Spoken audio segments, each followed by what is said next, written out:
Picture this, the ground trembling under the might of the colossal Starship, humanity's boldest leap toward the stars.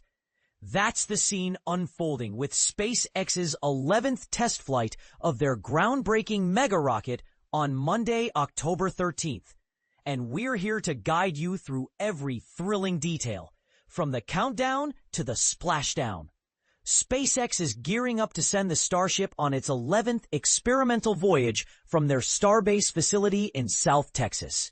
This marks the 5th Starship mission of the year, and it's set within a generous 75-minute window, kicking off at 7:15 p.m. ET. To give you some context, Starship isn't just any rocket. It's a massive 400-foot tall, or about 121 meters, beast designed to revolutionize space travel. As the largest and most potent launcher in history, it's still undergoing rigorous trials to ensure it's safe and reliable. SpaceX's ultimate vision? Using Starship to colonize Mars, while NASA relies on it as the pioneering crewed lander for their Artemis missions, aimed at exploring the moon. But hold on to your seats. Here's where it gets controversial. Critics often debate whether this rapid testing approach, with its occasional explosions and setbacks, is pushing boundaries too aggressively at the expense of safety or environmental impact. Is the risk worth the reward when it comes to accelerating human expansion into space? We'll touch on that more as we go. Building on the triumphs of Flight 10 from August 26th, which nailed all its primary goals, Flight 11 aims to push even further. Earlier flights this year, like the explosive failures of Flight 7, 8, and 9, where the upper stage was lost prematurely, showed a mixed bag. Yet each one brings valuable lessons. And this is the part most people miss. These tests aren't just about launching. They're about refining a system that could one day make interplanetary travel routine, potentially dropping costs and opening space to more than just governments. So when exactly is liftoff? SpaceX has targeted Monday, October 13th, with the main show starting at 7:15 p.m. EDT, 23:15 GMT. But they've got that 75-minute flexibility, meaning the rocket could blast off anytime from 7:15 p.m. to 8:30 p.m. EDT, 23:15 to 00:30 GMT.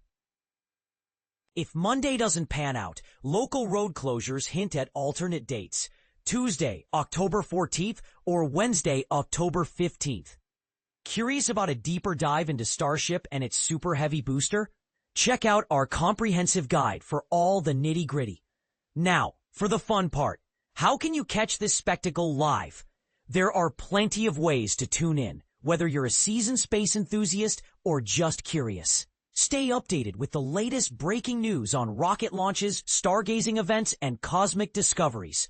SpaceX will broadcast the launch directly through their X account, plus on the official Flight 11 mission page and the X TV app.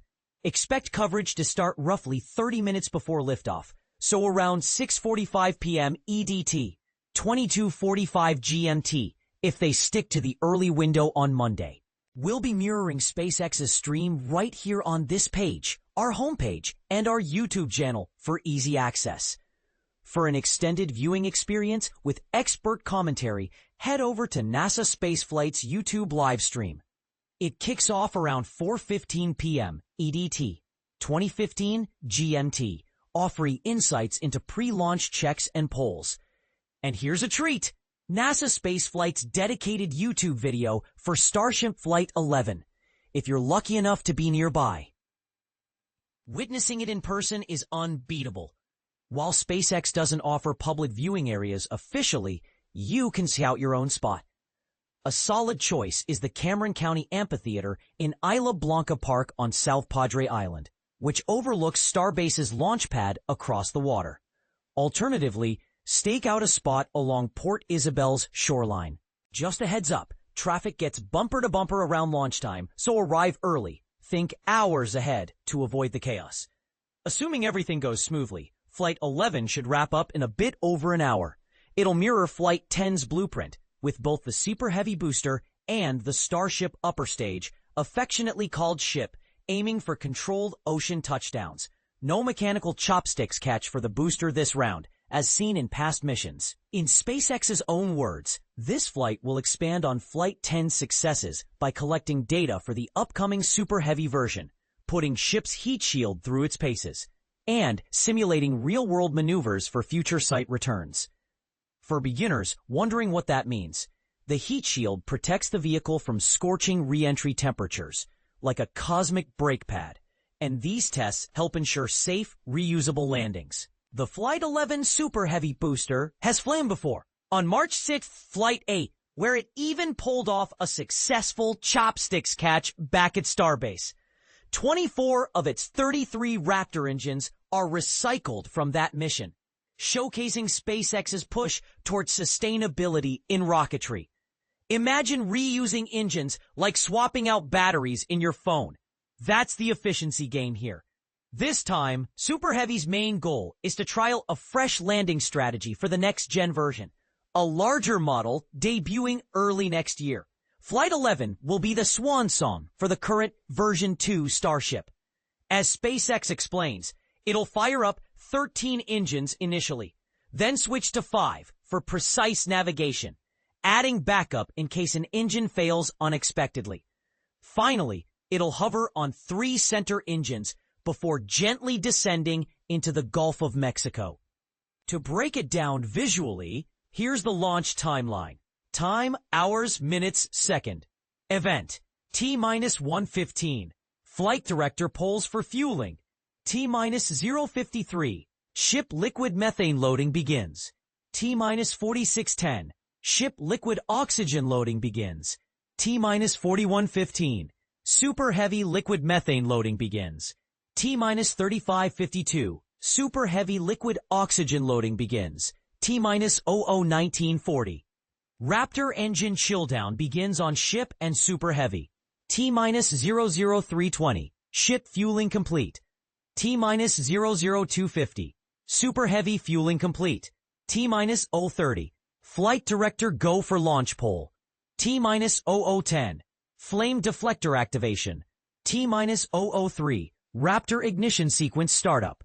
T-minus 00:00. Liftoff. Excitement guaranteed, as SpaceX puts it. And for the full mission, time, hours, minutes, second. Flight event. T-000. Liftoff. T-002. Ship Super Heavy reach max Q, the point of maximum aerodynamic pressure, like pushing through a tough workout. SpaceX says Ship will venture much farther and longer than the booster, just like in Flight 10. It'll release 8 mock Starlink satellites into suborbital space over about 7 minutes, starting 18.5 minutes post-liftoff. This mimics real broadband deployments, helping bring internet to remote areas worldwide. Plus, it'll relight one of its 6 Raptor engines in orbit around 38 minutes in, proving its capability for deep space trips to the Moon or Mars. Think of it as a pit stop for refueling in the cosmos. Flight 11 also stresses Ship's re-entry tech, including the heat shield, to prepare for future catches at the launch site. SpaceX notes that some tiles were removed on purpose to test weak spots, simulating the path back to Starbase with banking turns and precise guidance before a splashdown in the Indian Ocean. Ship will breach the atmosphere about 48 minutes after launch and land off Western Australia's coast roughly 18 minutes later. What happens if weather or tech issues scrub the launch? SpaceX has 2 backup days, Tuesday, October 14th and Wednesday, October 15th, based on Cameron County's beach and road closure notices. The windows might match Mondays, but we'll confirm with SpaceX. For more stories, explore our related articles. Jump into our space forums to chat about missions, the night sky, and beyond. Got a tip, correction, or opinion? Email us at community@space.com. What do you think? Does SpaceX's fast-paced testing outweigh the environmental toll, or is it the innovation we need for humanity's future? And here's a controversial twist. Some argue that sending reusable rockets to Mars could disrupt alien ecosystems if life exists there. Do you agree, disagree, or see it differently? Weigh in below and let's keep the conversation going.